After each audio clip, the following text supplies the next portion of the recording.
We have some new information about the Supreme Leader of the First Order from overseas articles promoting the release of the Blu-ray for The Force Awakens. This new information not only gives us a lot more info on Snoke, but also where he could be and look like further in Episode 8. This said, I do think where Snoke is and more circumstances surrounding him are quite spoiler-filled for Episode 8 and beyond, and will most likely play a big role, so if you want to remain as spoiler-free as possible, check out another one of my Star Wars videos as to avoid them. With that being addressed, let's go ahead and begin. One of these articles went into more detail about Snoke and his role in The Force Awakens, more specifically where he is. Screenshots are also shown that reveal to us the real extent of Snoke's injuries. Another cool thing we get is some concept art of Snoke and Kylo talking as a hologram, as he was in The Force Awakens itself, and it's clear for the final cut of the film a lot of these things were implemented. As mentioned previously, the two biggest reveals we get from this article is where Snoke is in The Force Awakens and how he operates, and we get a better indication as to the extent of the injuries he has sustained over the years. The short write-up for Snoke said this: "The Supreme Leader of the First Order, the mysterious Snoke, has no permanent base of operations, preferring to communicate with his minions from a mobile command post. Snoke is powerful thanks to the contribution of the dark side of the Force, and seduces Kylo Ren, abandoning the way of the Jedi to become his apprentice. Snoke also controls General Hux and a technological war machine for the First Order, designed to destroy the New Republic and the Resistance led by Leia Organa." Of course, the write-up refers to Kylo Ren's turn to the dark side and the Starkiller base, along with a mention of Hux, but the big thing to note here is that Snoke is in a mobile command center where he remains in motion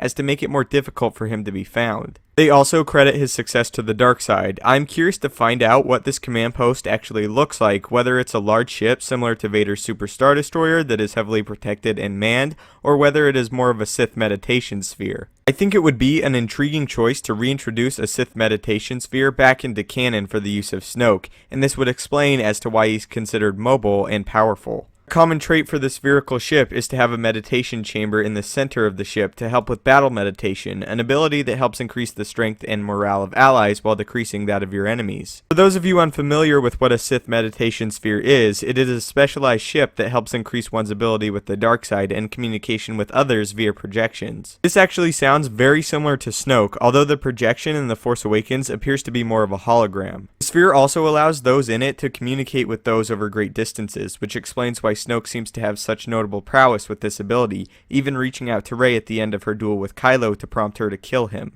It is because of all these things currently I am under the assumption Snoke may be in a Sith meditation sphere, since based on his displays and information above, it fits the bill verbatim. The final big reveal we get is what the CGI render of Snoke actually looks like without his robes, and we get a better idea of the true extent of his injuries based off of it, and a better look at the extent of the scarring on his face due to him being clouded in darkness in his appearance in The Force Awakens. You can see based off of the renders Snoke's injuries are body wide, and he seems to have a kink in his side, and it almost looks bent. We can also see the scarring moves a long ways up his arms, and that he looks extremely frail. Based off of the other render we get a great look at the scarring on Snoke's face, seeing it appears to be most severe in the neck region, although this could be solely based on that being the part most exposed in the Force Awakens film, and scarring similar to that could engulf his entire frame. You can see how truly frail the Supreme Leader appears, and all these images only add to the statements we got nearly a year ago that Snoke had been through a lot and was gravely injured. So tell me what you think. Do you think Snoke could be in a Sith meditation sphere, which could explain away the extent of many of his abilities, and what do you think of the fact that Snoke feels the need to be constantly moving and never staying in one place too long? Also, I'm particularly interested in how you guys think someone injured that badly fights. Do you think his power in the Force will be enough, and his physical body doesn't need to be in the best shape,